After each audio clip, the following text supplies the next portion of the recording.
और यहाँ तो कहा गया, इजराइल वाले रक्षा मंत्रालय के बारे में कहा गया कि हमने उनकी बिल्डिंग में हमला कर दिया। ईरान ने दावा किया, इजराइल ने सही में कर दिया उधर, और पूरी दुनिया को पता है कि ईरान में रक्षा मंत्रालय की जो उनकी बिल्डिंग है वहां पर हमला हुआ है। तो मेरे ख्याल से अब ये कह के नहीं किया करेंगे।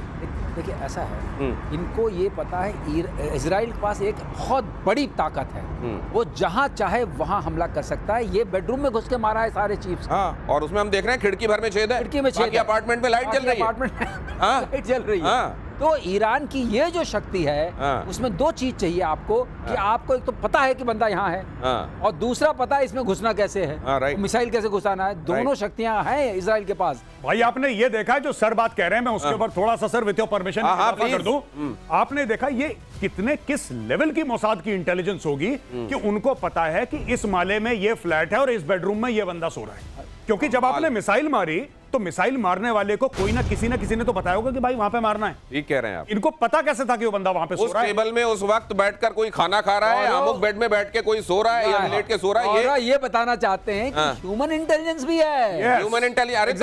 अरे मुनीर आजकल मिल नहीं रहे हैं, कह रहे हैं जब से उन्होंने वो घड़ी दी थी उनको गिफ्ट में, उसके बाद से मुनीर गायब है। इस पे बात करेंगे आपसे। इजराइल पर हमले का नया वीडियो आया सामने। ईरान ने बैलिस्टिक मिसाइल से बोला हमला, तेल अवीव, यरूशलेम और हाइफा पर अटैक। अगली खबर डालिए, इजराइल में जो हमले हुए हैं वो हम आपको दिखा रहे हैं। तेल अवीव आर्थिक केंद्र, यरूशलेम राजधानी, हाइफा बंदरगाह, तेल रिफाइनरी है यहाँ, रमला और लोद मध्य इजरायली शहर हैं, नेतन्या, रोहोवोत ये टूरिस्ट स्पॉट्स हैं। लेकिन इस बस सबके बीच भैया अभी ये तो दिखाई रहा था कि तेहरान से जाने वालों का तांता लगा हुआ है, आने वाले लोग बहुत कम हैं जी।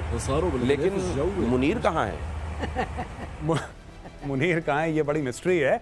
और ये पाकिस्तान तहरीक इंसाफ के लोग पूरे वॉशिंगटन में ढूंढ रहे हैं कि मुनीर कहाँ है, मुनीर कहाँ है। एक बहुत बड़ी जद्दोजहद चल रही है वहां पे, बहुत स्ट्रगल चल रहा है कि भाई हमारे प्यारे, हमारे राज दुलारे फील्ड मार्शल हैं कहाँ गायब हो गए। मुनीर गायब हो गया। मुनीर को यह पता लगा कि वहां पे पाकिस्तान तहरीक इंसाफ के लोग मेरे खास स्वागत का इंतजार कर रहे हैं कि भाई साहब आएंगे, मुनीर शक्ल दिखाएंगे तो हम उनका स्वागत करेंगे। मुनीर गायब हो गया। एम्बेसी वाले तक नहीं बता रहे, जो पाकिस्तान एम्बेसी वाले हैं वो तक नहीं बता रहे कि हम आसिम मुनीर कहां गए। पहले इसने झूठ बोला कि मैं परेड जा रहा हूं। अच्छा, वो हमने भी विश्वास कर लिया, तो हमें भी लगा हाँ भाई जा रहा होगा परेड में भाई अपना। तो भाई ने पता लगा कि भाई ने पीआर एजेंसी को पैसा वैसा देके बोला मैं परेड जा रहा हूं, तो पूरे दुनिया में फैला दिया। अमेरिकन ने बोला अच्छा ये लैंड हो गया। आपको पता है मरियम की कितनी आह लगेगी इन लोगों को? अब वो हाँ बिल्कुल ठीक, बहुत आह लगेगी। हाँ, जी। अब क्या हुआ कि ये पहुंच गए जहाज लेके अमेरिका। ठीक है, इनको भी पता था जब ये जहाज में बैठे थे कि भैया कोई परेड वरेड का इन्विटेशन नहीं, कुछ नहीं हुआ, ये सब फ्रॉड है। वहां पे पहुंचे, अब लोग पूछ रहे हैं कहाँ हैं हमारे फील्ड मार्शल, इनको तो परेड में तो दिख नहीं रहा भाई। भाई साहब कहाँ हैं? Where is Asim Munir? कहाँ है ये? अब आसिम मुनीर गायब। और इस बीच कहा यह जा रहा है कि जो बाघेरी साहब मारे गए हैं, बाघेरी साहब को एक घड़ी गिफ्ट की थी मुनीर साहब ने, और उस घड़ी में ही कहा यह जा रहा है कि कोई इक्विपमेंट ऐसा लगा था जिससे पूरा इंटेलिजेंस मिल रहा था कि पहनने वाला अब कहाँ बैठा है, अब कहाँ सो रहा है। अगर ऐसा है तो खुदा खैर करे, उम्मत वालों को ऐसा तो नहीं करना चाहिए। अगली खबर देखिए, इजरायली हमले में तेहरान धुआं, ईरान का मिसाइल प्रोडक्शन सेंटर तबाह। इजराइल ने ईरान के मिसाइल लॉन्चर को उड़ाया। यहां देखिए, सुनिए जरा, सुनिए इस धमाके को, सुनिए।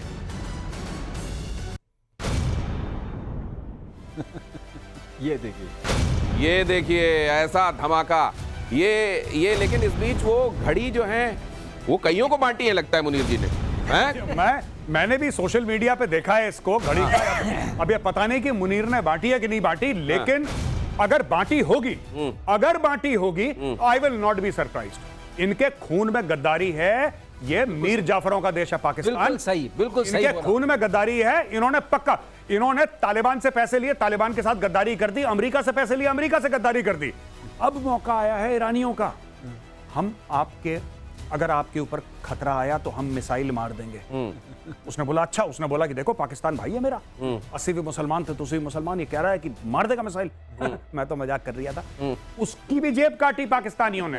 अब पता नहीं किस किस को घड़ी पहना रहा है। ये घड़ी की बात जो दिनेश भाई कर रहे हैं वो ये बात कर रहे हैं कि सोशल मीडिया पे बड़ा एक्टिव मामला है कि आसिम मुनीर गए थे और वहां के किसी सीनियर ऑफिशियल को घड़ी दे दी।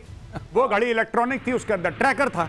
ऐसा सोशल मीडिया पे आ रहा है। ये हम नहीं कह रहे, सोशल मीडिया पे आ रहा है और लोग कह रहे हैं कि मरवा दिया इसको। उसको घड़ी दी, उसकी आखिरी घड़ी, घड़ी दी। अब तुम्हारा समय पूरा होता है। ये मेजर गौरव आर्य बार-बार कहते हैं पाकिस्तान पनौती है। अब ईरान को ये वक्त रहते समझ में आ जाता तो आज ये हाल नहीं होता। इजराइल के हमलों से तेहरान में आई बाढ़, इजरायली हमले में पाइपलाइनें तहस नहस, कई हिस्सों में सीवर पाइपलाइन फटी, पानी से तेहरान के कई इलाके जलमग्न। अगर पीने के पानी की पाइपलाइन फटी होती तो पानी कम से कम साफ सुथरा होता।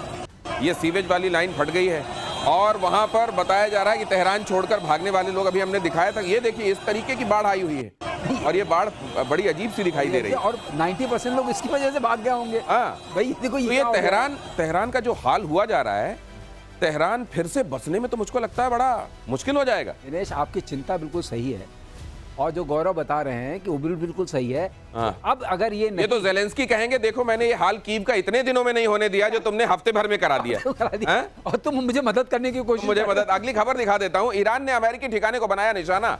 ईरान ने अमेरिकी दूतावास पर दागी मिसाइलें। तेल अवीव में अमेरिकी दूतावास पर मिसाइल, इमारत के एक बड़े हिस्से को नुकसान हुआ। अमेरिका ने तो ये कह दिया था कि मेरे किसी इंटरेस्ट पे हमला नहीं होना चाहिए, अब ये कर दिया है इसने। जी ट्रंप अब आ जाएंगे सामने। देखिए दो बातें हैं, मैं आपको बताऊं कि कोई भी एम्बेसी होता है, कोई भी एम्बेसी, जैसे अगर भारत का हाई कमीशन है लंदन में, वो भारत का सॉवरेन सॉइल है, राइट, वो यूके का सॉइल नहीं माना जाएगा, वो भारत की जमीन है। इसी प्रकार से दिल्ली में जो यूनाइटेड किंगडम का हाई कमीशन है, that is sovereign land of the government of the United kingdom, चाहे वो भारत में हो। तो अगर ट्रंप चाहे, अगर अमेरिकन चाहें, तो इसको नजरअंदाज ना करके ये बोल देंगे कि you have attacked American soil और इसके ऊपर पलटवार हो सकता है। ये पलटवार और क्या, निमित्ज जो रवाना हुआ है इसीलिए रवाना हुआ है। ईरान के करमनशाह शहर में हमला, 4 जोरदार विस्फोट से दहला करमनशाह। इमाम हसन मिलिट्री बैरक पर निशाना, न्यूक्लियर साइंटिस्ट की इमारत पर भी हमला। अब ये जो न्यूक्लियर को लेकर ईरान में 2 तरह की बातें आ रही हैं कि खामनेई तो कह रहे हैं कि नहीं, इस तरह का कोई वेपन ऑफ मास डिस्ट्रक्शन नहीं होना चाहिए। वही बात वहां के प्रेसिडेंट भी दोहरा रहे हैं, नहीं होना चाहिए, लेकिन इधर कर भी रहे हैं। ये क्या चल रहा है ईरान के अंदर? देखिए, ईरान ने बाद में 2003 के बाद एक पॉलिसी फॉलो करी कि डुअल टेक्नोलॉजी की हम लोग बात करेंगे, ऊपर से कुछ नीचे से कुछ, यानी कि ये पीसफुल पर्पसेस के लिए भी हो सकता है, ये वेपन के लिए। और जिस तरीके से साइंटिस्ट मार रहे हैं, मुझे डर है कि आज के बाद ईरान के बच्चे साइंस लेने से न डरें। ओहो नहीं भाई साहब, ये करियर बड़ा खराब है। इसमें एक बात कोई साइंस नहीं लेगा, सब आर्ट्स। लेकिन इस बीच देखिए, इसमें एक बात है, 2018 में जो डॉक्यूमेंट की हमने बात की थी ना, अमाद वाले जो मेटल वाले जो उसमें रखे हुए थे, जिसमें 50,000 कागज निकले थे, 163 सीडी निकले, इजराइल के हाथ लगे थे, उसमें पूरा लिखा हुआ था कि हम वेपन बना रहे हैं, उसकी डिजाइन ऐसी है। ये समझ लीजिए कि ईरान दुनिया को ये दिखाना चाहता है कि हम तो बिजली बनाने के लिए न्यूक्लियर लेकर आए हैं, लेकिन वो बिजली कैसी बना रहे थे, कैसी खतरनाक, वो आपके सामने है। और साइप्रस में पीएम मोदी का ग्रैंड वेलकम हुआ है। पीएम मोदी को साइप्रस का सर्वोच्च सम्मान दिया गया। पीएम मोदी ने कहा यह साझेदारी नई ऊंचाइयों को छुएगी। अब साइप्रस जाना, इसके अपने महत्व हैं। टर्की के लिए बड़ा खुला संदेश, मेजर गौरव आर्य बताएंगे आपको। नहीं, बिल्कुल, जो उनको ऑर्डर ऑफ मकारियोस 3 है, जो हाईएस्ट उनका ऑर्डर है, जैसे कि हमारे यहाँ भारत रत्न होता है, जिसको टॉप मोस्ट ऑनर माना जाता है, सर्वोच्च नागरिक सम्मान, उसी प्रकार से उनको ये दिया गया है। और दूसरी चीज है, हाँ ये बात आपकी बिल्कुल ठीक है कि जैसे ग्रीस है, साइप्रस है, ये सारे के सारे देश बहुत परेशान हैं टर्की से। और प्रधानमंत्री मोदी, कई लोग क्रिटिसाइज कर रहे थे कि साइप्रस क्यों चले गए। टर्की ने हड़पा हुआ है इसका कुछ हिस्सा साइप्रस का। बिल्कुल। तो साइप्रस क्यों चले गए? भारत के ही लोग पूछ रहे हैं कि मोदी जी को क्या जरूरत थी। अरे यार, he is the prime minister, he knows where he is going. ठीक है, ही नोज, उनको पता है कि कहां पे मैं पैर रखूंगा, कहां पे चीखें निकलेंगी। और टर्की से चीखें निकलना शुरू हो गई हैं। अभी आप देखना, आर्मेनिया से भी निकलेंगी। कई राक्षसों की जान तोते में होती है, तोते की गर्दन मोदी जी पकड़ रहे हैं। बाकी इशारा आपके लिए काफी है, ध्यान से देखिए, बाकी गूगल कर लीजिएगा, आपको पता चलेगा।